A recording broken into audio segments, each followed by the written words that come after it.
नागौर राजस्थान राज्य का एक प्रमुख जिला है। यहाँ पंचायती राज की शुरुआत हुई थी। ये राजस्थान का 5वां सबसे बड़ा जिला है। नागौर शहर जिला मुख्यालय यहाँ स्थित है। जिले में 13 मुख्य तहसीलें हैं और ये सभी 12 सब डिवीजन में हैं। जिले में 11 ब्लॉक और 1607 गांव हैं। यह क्षेत्र उत्तर पश्चिम में बीकानेर जिला, उत्तर में चूरू जिला, उत्तर पूर्व में सीकर जिला, पूर्व में जयपुर जिला, दक्षिण पूर्व में अजमेर जिला, दक्षिण में पाली जिला और दक्षिण पश्चिम में जोधपुर जिले से घिरा हुआ है। यह जिला राजस्थान के मारवाड़ क्षेत्र में आता है। थार रेगिस्तान के आसपास के उत्तर पश्चिमी कांटेदार झाड़ियों के जंगलों के बीच ये स्थित है। ऐतिहासिक रूप से यह जगह काफी महत्वपूर्ण है। यहाँ की अकबरी जामा मस्जिद एक प्रमुख धार्मिक स्थल है। ये मस्जिद शहर के बीचों बीच दड़ा मोहल्ला गिनानी तालाब के पास स्थित है। नागौर विशेष रूप में हर साल लगने वाले पशु मेले के लिए भी काफी प्रसिद्ध है। इसके अलावा यहाँ कई महत्वपूर्ण मंदिर और स्मारक भी हैं, जैसे नागौर किला, नमकीन सांभर झील भारत की सबसे बड़ी नमक की झील है और राजस्थान की सबसे बड़ी झील है, जो जिले के दक्षिण पश्चिम कोने में स्थित है। आजादी के बाद 1952 से 2019 तक नागौर लोकसभा सीट पर हुए कुल 17 आम चुनाव और 2 उपचुनावों में सबसे अधिक 11 बार कांग्रेस को ही जीत मिली है। 1952 में यहाँ पहली बार लोकसभा चुनाव हुआ था। 1952 में निर्दलीय उम्मीदवार जीडी सोमानी जीते थे। राजस्थान के मारवाड़ की राजनीति में आजादी के पहले से ही मिर्धा परिवार का वर्चस्व रहा है। सबसे पहले बलदेव राम मिर्धा ने किसानों के हितों की रक्षा के लिए मारवाड़ किसान सभा की स्थापना की थी, लेकिन देश के पहले प्रधानमंत्री पंडित जवाहरलाल नेहरू की मध्यस्थता के बाद किसान सभा का कांग्रेस में विलय हो गया। इसके बाद बलदेव राम मिर्धा के बेटे रामनिवास मिर्धा और उनके ही परिवार के नाथूराम मिर्धा को यहाँ की राजनीति में लगभग 6 दशक तक प्रभुत्व रहा, लेकिन धीरे धीरे मिर्धा परिवार का असर कम होने लगा। लिहाजा अब नई पीढ़ी अपनी इस राजनीतिक विरासत को बचाने के लिए संघर्ष कर रही है। इस निर्वाचन क्षेत्र के लिए 19 अप्रैल 2024 को सफलतापूर्वक चुनाव संपन्न हो गए हैं।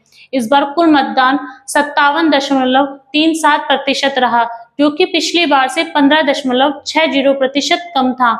नागौर लोकसभा निर्वाचन क्षेत्र में उम्मीदवारों की सूची के लिए भारतीय जनता पार्टी से ज्योति मिर्धा और राष्ट्रीय लोकहित पार्टी से हनुमान बेनीवाल प्रमुख उम्मीदवार हैं। ईवीएम में कुल 9 प्रत्याशी हैं। बहुजन समाज पार्टी के डॉक्टर गजेंद्र सिंह राठौड़, अभिनव राजस्थान पार्टी के डॉक्टर अशोक चौधरी, राष्ट्रीय जनशक्ति पार्टी के हनुमान सिंह कालवी, निर्दलीय हरिराम, निर्दलीय प्रेमराज खराड़िया, निर्दलीय अमीन खान, निर्दलीय राजकुमार जाट भी मैदान में है। नागौर लोकसभा सीट पर 21,41,910 कुल वोटर्स हैं। नागौर सीट में लाडनू, डिडवाना, जायल, नागौर, खींवसर, मकराना, परबत्सर और नावा सहित 8 विधानसभा क्षेत्र शामिल हैं। नागौर एक सामान्य सीट है। इस बार नागौर लोकसभा सीट की विधानसभा क्षेत्र लाडनू में 53.45%, डिडवाना में 55.54%, जायल में 54.87%, नागौर में 60.50%, खींवसर में 58.50%, मकराना में 59.91%, परबत्सर में 54.58% और नावा में 58.34% मतदान हुआ है। अब बात करते हैं देश में हुए पिछले लोकसभा चुनावों की। लोकसभा चुनाव 2019 में इस सीट पर कुल 19,33,169 मतदाता थे। इस चुनाव में आरएलपी प्रत्याशी हनुमान बेनीवाल को जीत हासिल हुई थी और उन्हें 6,60,051 वोट हासिल हुए थे। इस चुनाव में हनुमान बेनीवाल को लोकसभा सीट में मौजूद कुल मतदाताओं में से 34.14% का समर्थन प्राप्त हुआ था, जबकि इस सीट पर डाले गए वोटों में से 54.79% उन्हें दिए गए थे। लोकसभा चुनाव 2019 के दौरान इस सीट पर आईएनसी प्रत्याशी डॉक्टर ज्योति मिर्धा दूसरे स्थान पर रही थी, जिन्हें 4,78,791 वोट मिले थे, जो संसदीय सीट के कुल मतदाताओं में से 24.77% का समर्थन था और उन्हें कुल डाले गए वोटों में से 39.74% वोट मिले थे। इस सीट पर आम चुनाव 2019 में जीत का अंतर 1,81,260 रहा था। इससे पहले के चुनावों की बात करें तो नागौर लोकसभा सीट पे वर्ष 2014 में हुए चुनाव के दौरान 16,78,660 मतदाता दर्ज थे। उस चुनाव में बीजेपी पार्टी के प्रत्याशी CR चौधरी ने कुल 4,14,791 वोट हासिल कर जीत दर्ज की थी। उन्हें लोकसभा क्षेत्र के कुल मतदाताओं से 24.71% का समर्थन दिया गया था और उन्हें उस चुनाव में डाले गए वोटों में से 41.25% वोट मिले थे। उधर दूसरे स्थान पर रहे थे आईएनसी पार्टी के उम्मीदवार डॉक्टर ज्योति मिर्धा, जिन्हें 3,39,573 मतों का समर्थन हासिल हो सका था, जो लोकसभा सीटों के कुल वोटरों का 20.23% था और कुल वोटों का 33.77% रहा था। लोकसभा चुनाव 2014 में इस संसदीय सीट पर जीत का अंतर 75,212 रहा था। उससे भी पहले की बात करें तो राजस्थान राज्य की नागौर संसदीय सीट पर वर्ष 2009 में हुए लोकसभा चुनाव के दौरान 14,86,307 मतदाता मौजूद थे, जिनमें से आईएनसी उम्मीदवार ज्योति मिर्धा ने 3,33,261 वोट हासिल कर जीत प्राप्त की थी, जबकि ज्योति मिर्धा को लोकसभा क्षेत्र के कुल मतदाताओं में से 22.42% वोटरों का समर्थन हासिल हुआ था, जबकि चुनाव में डाले गए वोटों में से 54.64% वोट उन्हें मिले थे। दूसरी तरफ उस चुनाव में दूसरे स्थान पर बीजेपी पार्टी के उम्मीदवार बिंदु चौधरी रहे थे, जिन्हें 1,78,124 मतदाताओं का साथ मिल सका था। ये लोकसभा सीट के कुल वोटर्स का 11.98% था और कुल वोटों का 29.21% था। लोकसभा 2009 में इस संसदीय सीट पर जीत का अंतर 1,55,137 रहा था। किसी समय कांग्रेस का किला रहा नागौर 10 साल से कांग्रेस की पहुंच से दूर है।